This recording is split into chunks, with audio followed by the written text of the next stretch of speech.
नमस्कार दोस्तों। आज एक समसामयिक विषय है रायबरेली का, उस पर मैं चर्चा करूंगा।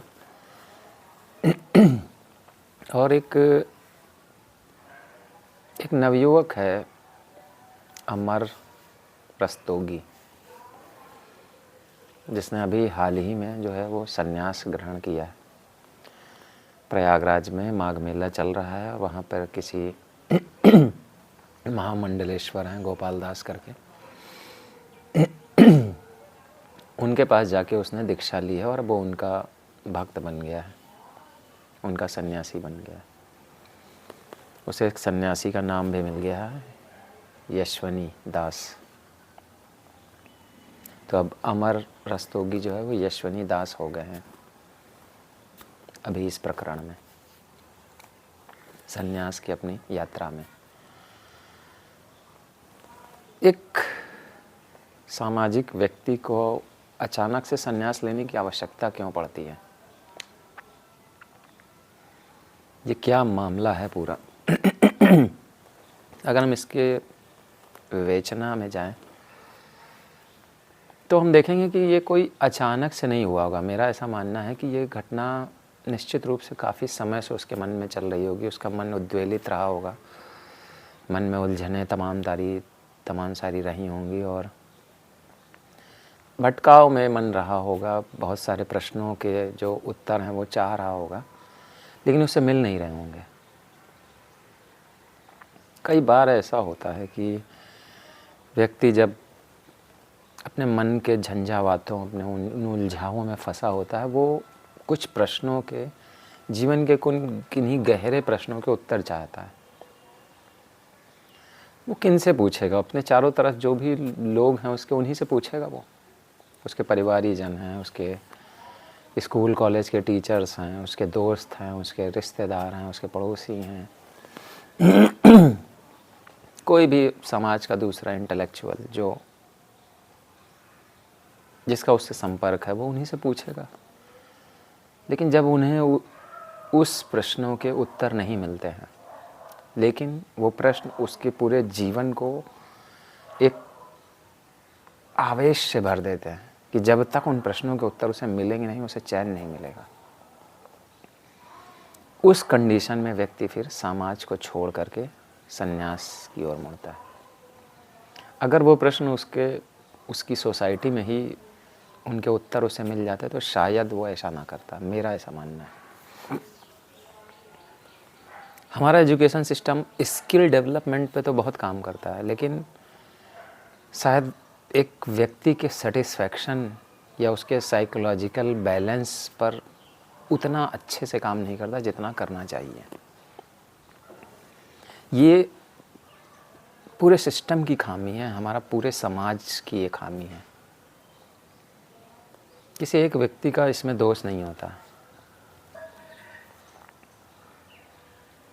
और व्यक्ति को अपने प्रश्नों के उत्तर चाहिए ही होते हैं, चाहे वो जिस तरह से भी मिले, लेकिन उसे चाहिए होंगे। लेकिन मेरा एक सजेशन है इस तरह के युवकों के लिए, जो लोग निकट भविष्य में शायद अगर ऐसा करने की सोच रहे हैं कि वो संन्यास लें, सामाजिक जीवन को छोड़ करके जाने की सोच रहे हैं, उनके लिए मैं एक संदेश देना चाहता हूँ कि सबसे पहले निश्चित रूप से आपका मन जो है वो झंझावातों में उलझा हुआ है, आप उस उलझन से उबर नहीं पा रहे हैं। आपने हो सकता है कि किसी से बात की हो या किसी से बात ना की हो। तो अगर बात नहीं की है तो सबसे पहले बात करें किसी से भी, अपने जिस पर भी आपको लगता है कि ये व्यक्ति भरोसेमंद है और ये व्यक्ति आपके प्रश्नों को सीरियसली लेगा, गंभीरतापूर्वक उसको सुनेगा, समझेगा और फिर आपका उन प्रश्नों को हल करने की कोशिश करेगा। तो सबसे पहले तो आप उन प्रश्नों को उसे बताएं। बताने के बाद अगर सेटिस्फैक्ट्री आंसर मिले तो ठीक है, नहीं मिल रहा है तो मैं कहूँगा कि कुछ किताबों की तरफ, अच्छे जो दार्शनिक हैं उन किताबों की तरफ मुड़ें। वो कोई भी हो सकते हैं, वो हो सकते हैं जय कृष्णमूर्ति हो सकते हैं, वो हो सकते हैं अरस्तु, सुकरात के बारे में आप जानिए, परमहंस के बारे में जानिए, आप ओशो को पढ़ सकते हैं, आप कबीर की वाणी से जो है उदाहरण ले सकते हैं, आप रसखान कबीर, या आप आध्यात्मिक किताबें हैं, गीता है, उपनिषद हैं, इन सब चीज़ों के बारे में अध्ययन कर सकते हैं। यहाँ आपको शायद लगभग सारे प्रश्नों के जवाब मिल जाएंगे। फिर भी नहीं मिलते हैं तो आप गुरुओं की मदद ले सकते हैं निश्चित रूप से। जैसे प्रयागराज में अभी हाल ही में कुंभ, एक भव्य कुंभ मतलब अभी संपन्न हुआ है पिछले साल में, अभी माघ मेला चल रहा है। तो इस तरह से जो भी ये जो गुरु हैं, आध्यात्मिक गुरु तमाम तरह के वहाँ पर आते हैं, तो आप उनके पास जा कर के प्रश्नों के उत्तर लीजिए। प्रश्नों को समझना और उनका उत्तर पाना ये सबसे अहम बात है, न कि संन्यास ले करके अपने पूरे सामाजिक जीवन को तोड़ देना। आखिर संन्यास की ज़रूरत क्यों है? संन्यास इसलिए लिया जाता है कि आप अपने अहंकार, अपने ईगो को ख़त्म कर सकें। जो सामाजिक रूप से आपकी एक आइडेंटिटी बनी, एक पहचान बनी कि मैं अमुक व्यक्ति हूँ, उस आइडेंटिटी, उस ईगो, उस अहंकार को तोड़ने का नाम ही संन्यास है।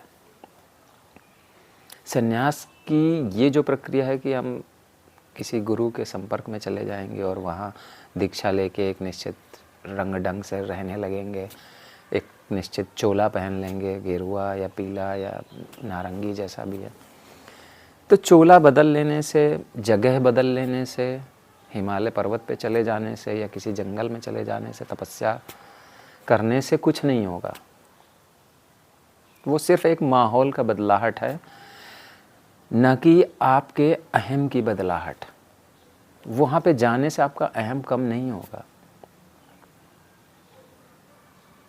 और आत्म साक्षात्कार जो है वो अहम का नाश हो जाना, अहम का ज़ीरो या ख़त्म हो जाना ही आत्म साक्षात्कार है। कबीर ने इसे बड़े अच्छे से समझाया है कि जब मैं था तो हरि नहीं। मैंने इस पर भी एक वीडियो बनाया हुआ है, आप लोग देख सकते हैं। जब मैं था तब हरि नहीं, अब हरि है मैं नहीं। तो हरि या ईश्वर तत्व का जो दर्शन है वो आपके भीतर तभी होगा जब आपका मैं मिट जाएगा, जब आपका अहंकार ख़त्म हो जाएगा, जब आपका ईगो बिल्कुल पूरी तरह से नष्ट हो जाएगा।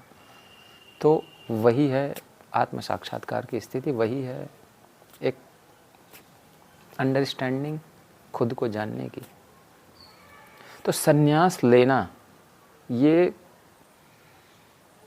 और सामाजिक जीवन को छोड़ देना, मैं इस पक्ष से सहमत नहीं हूँ। मैं उसकी जो भीतरी व्यवस्था है उससे सहमत हूँ। केवल ऊपरी व्यवस्था कि मैं समाज को छोड़ दूँगा, घर परिवार को छोड़ दूँगा, अपनी संपत्ति का त्याग कर दूँगा, किसी गुरु के आश्रम में जाके रहने लगूँगा, चोला बदल लूँगा, अपना नाम बदल लूँगा, ये संन्यास नहीं है। ये ऊपरी व्यवस्थाएं हैं। भीतरी व्यवस्था क्या है? अहंकार का मिटना, वो आपके भीतर होगा। और जब वो घटना घटेगी तो आप घर में भी सन्यासी हैं। आप अपने कमरे में या अपनी जॉब, इवन आप अपना जॉब करते हुए या आप अपना बिजनेस करते हुए भी सन्यासी की तरह जी सकते हैं। और इसे ओशो ने बहुत अच्छे से समझाया है कि कहीं जाने की ज़रूरत नहीं है। अच्छे लोगों की किताबें पढ़ें, समझें, जानें, और इस तरह से जो भी आदमी डिसीज़न लेता है अपने मन के उलझन के दौर में, वो शायद अवॉइड किए जा सकते हैं अगर आदमी थोड़ा मैच्योरिटी से, थोड़ी सी समझदारी से, वो व्यक्ति भी और उसके आस पड़ोस के उसका जो माहौल है, वो माहौल में जो भी लोग उसके इर्द गिर्द हैं, उसके नज़दीक हैं, ये उनकी भी जिम्मेदारी है कि वो लोग ऐसे इस तरह के लोगों का जो संन्यास लेने की एक जल्दबाजी में है, उन्हें समझा सकते हैं। अगर किसी को भी इस तरह की कोई दुविधा है तो आप मुझसे भी संपर्क कर सकते हैं।